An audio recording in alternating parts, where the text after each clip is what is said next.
Hello ma'am. Good evening sir. Good evening. कैसे हो आप? मैं बिल्कुल बढ़िया, आप बताइए। तो कैसा लग रहा है आपको MPSI 2025 में 10th रैंक है ना? 10th rank OBC yes sir. Category से आपने सिक्योर की है, तो आपको कैसा लग रहा है? फीलिंग तो बहुत अच्छी आ रही है कि मैंने फर्स्ट टाइम एग्जाम दिया है और फर्स्ट टाइम में क्लियर हो गया। तो बहुत अच्छी फीलिंग आ रही है, बहुत रिलैक्स फील हो रहा है और अच्छा अच्छा लग रहा है। हाँ, ये फीलिंग अलग ही होती है। कभी फील तो नहीं हुआ ऐसा, लेकिन जब आप लोगों का सबका रिजल्ट आया तो ऐसा फील हुआ कि हाँ, कुछ अलग ये मूवमेंट होता है। तो सबसे पहले हमें कोरा कागज यूपीएससी को टाइम देने के लिए आपका बहुत बहुत धन्यवाद।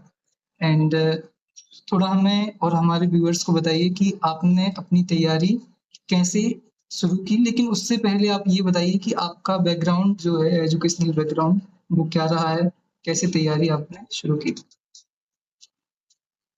सर मैं एक आर्मी बैकग्राउंड से हूँ। तो मैंने सारी स्कूलिंग वेरियस स्टेट पे करी है। मतलब मैंने 10th क्लास तक की उत्तराखंड की दिल्ली थे। I was a topper from initial stage, मतलब पढ़ने में मैं बिल्कुल नॉर्मल ठीक ठाक थी। I got 90% in class 10। I got 81% in class 12 and college में भी I was a gold medallist. तो स्टूडियस तो थी है, ऐसा तो नहीं था कि एकदम अचानक से ये हो गया था। बैकग्राउंड का बहुत असर पड़ा था। इसके बाद दिस एग्जाम, तो सबसे पहले तो सर उन सब बच्चों को बहुत ज्यादा कॉन्ग्रेचुलेशन जिसने फाइनल मैरिज में अपना स्थान बनाया है। पर सबसे पहले पर सबसे ज्यादा अप्रिशिएट मैं उनको करना चाहूंगी सर जो मैरिड आउट हुआ है, क्योंकि ऐसा बिल्कुल भी नहीं है कि हम लोग बहुत ज्यादा केपेबल थे या हमें बहुत अच्छी क्वालिटी थी कि हम मैरिड इन हो गए। वो मैरिड वो तो वो because of some reservation policies and इस सब की वजह से हम लोग आज गए हैं और वो लोग बच्चे शायद बाहर हैं। But they were also capable enough, so उनको अप्रिशिएट करना चाहूंगी। उनको भगवान बहुत अच्छी ब्लेसिंग्स दे ताकि वो हमसे भी बहुत अच्छे पद पर जाए। कमिंग टू अस, हमने कैसे किया? तो सर फिल्म्स के लिए हमें 3 महीने का टाइम दिया गया था। तो फिल्म्स के लिए सर मैथ्स इसमें नहीं आई थी, तो फिल्म्स के लिए साइंस, उसके बाद हमारे जीएस के सब्जेक्ट्स थे। जीएस मेरा स्ट्रॉन्ग था। हाँ, बैचलर्स ऑफ आर्ट्स में मैंने पॉलिटिकल साइंस में पढ़ा था, तो जीएस मेरा स्ट्रॉन्ग था। रीजनिंग भी स्ट्रॉन्ग थी, इंग्लिश भी स्ट्रॉन्ग थी बिकॉज मैंने इंग्लिश ट्रेनर में मास्टर्स कर रखा है। बट जो स्ट्रॉन्ग नहीं था वो था हिंदी। हिंदी के लिए मुझे बहुत डर लग रहा था क्योंकि मैंने 6 सालों से हिंदी नहीं पढ़ी थी, बिल्कुल टच भी नहीं की थी। सबसे ज्यादा फोकस हिंदी पे किया और थोड़ा थोड़ा सिलेबस के अकॉर्डिंग 3 महीने में फिल्म्स हो गया। एंड फिल्म्स में तो कोई हमें ये रिजर्वेशन पॉलिसी और कुछ नहीं मिला था। तो I got 71 marks in prelims, 87% हो गया था मेरा प्रीलिम्स। एंड फिर उसके बाद मेंस आया था।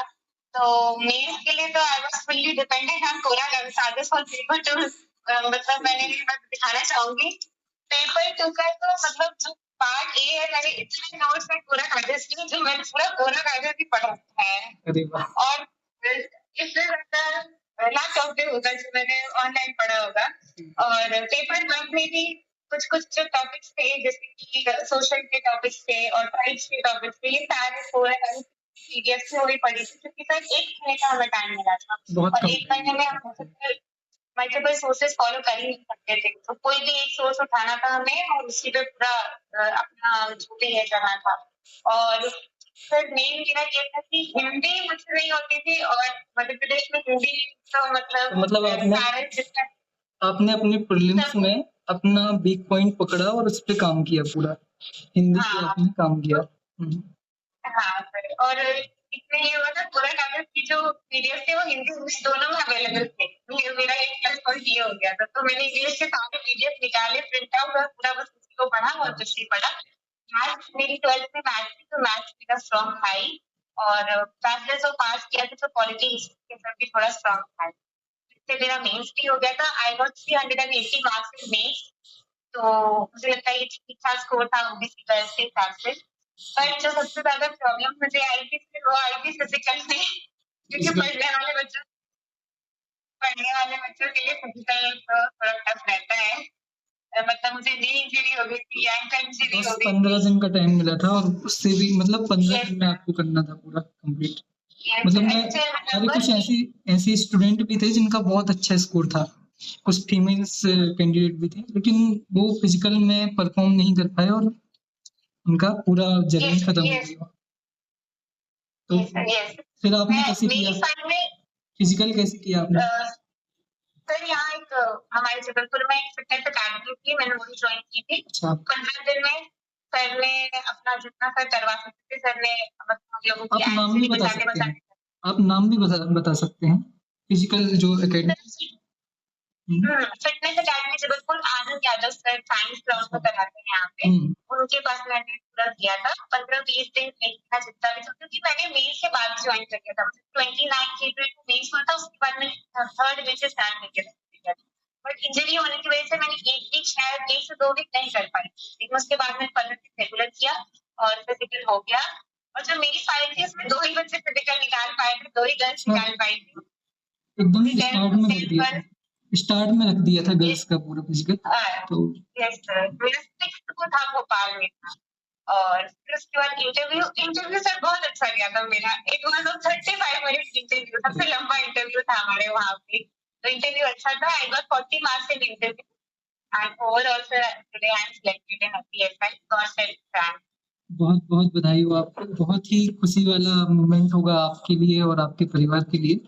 तो मैम ये बताइए कि ये जो प्रोसेस थी बहुत लंबी थी, प्रीलिम्स फिर मेंस फिर इंटरव्यू, तो इस लंबे फेज के जब भी एग्जाम्स होते हैं तो वहां पर एक mental pressure and mental stress भी होता है, तो उसके लिए आपने क्या किया, कैसे आपने उसको कम किया? तो ये इस पे भी थोड़ा बताइए कि टेंशन लेके पढ़ना या फिर उसको खत्म करना क्या कैसे हो सकता है?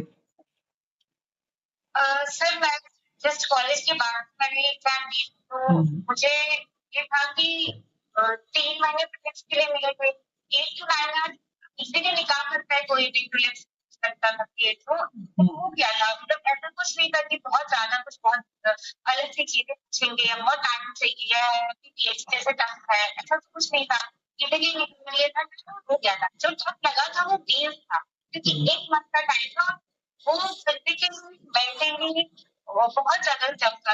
अगर कोई ये बोलेगा उसने 40-50 लाख पढ़ाई की है अगर मेंस के टाइम पे उस 1 मंथ में, तो बिल्कुल सही कह रहा है, क्योंकि मैंने खुद ने 15-16 घंटे पढ़ाई की है, क्योंकि वहाँ पे सब्जेक्ट भी बहुत ज्यादा थे, नंबर ऑफ सब्जेक्ट भी बहुत ज्यादा थे वहाँ पे, बहुत ज्यादा। ह्यूमनली पॉसिबल नहीं है कि आप लॉन्ग टर्म में इतना पढ़ाई कर सको, पर 15-20 दिन आई गेस सब पढ़ सकते हैं जब आपको है कि करना है, मुझे इस चीज में जाना है। तो मैंने सोचा कि अब यही है, पढ़ना है तो 15-16 घंटे शायद से पढ़वा लो, लेकिन एग्जाम निकल जाए तो हो गया सर। ये बस हार्ड वर्क है आपका जिसकी वजह से आपको ये नहीं, कम टाइम में कह सकते हैं, कम टाइम में, और हमारी लक भी है कि हमारे टाइम पे ये वैकेंसी आ गई और हो गया। और लक फैक्टर बहुत मैटर किया होगा मेरे केस में, आई गेस, क्योंकि फिजिकल भी मेरे 36 मार्क्स आए थे, बहुत ज्यादा तो नहीं है, बट बहुत ठीक है सर कि एटलीस्ट मैंने क्वालिफाई तो कर लिया, क्योंकि बच्चे वहां नहीं क्वालिफाई कर पा रहे थे।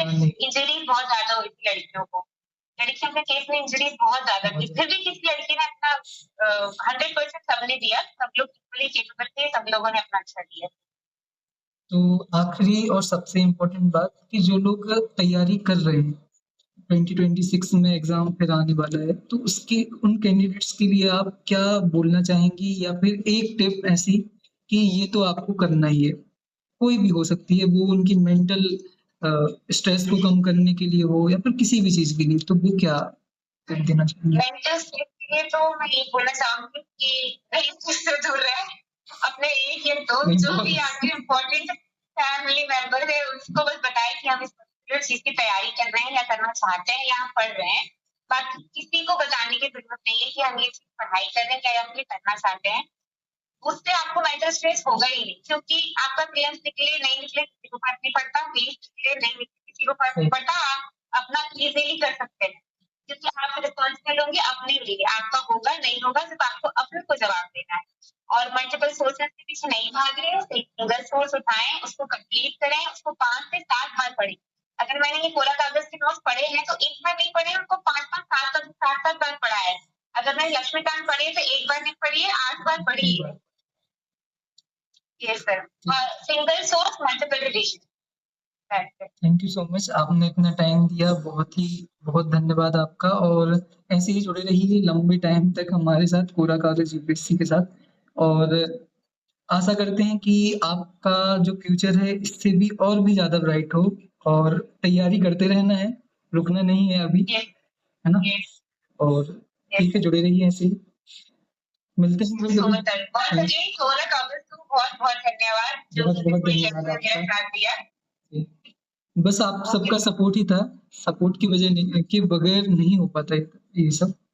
Thank you so much. नहीं सर, आप ही सपोर्ट है। ठीक है, थैंक यू।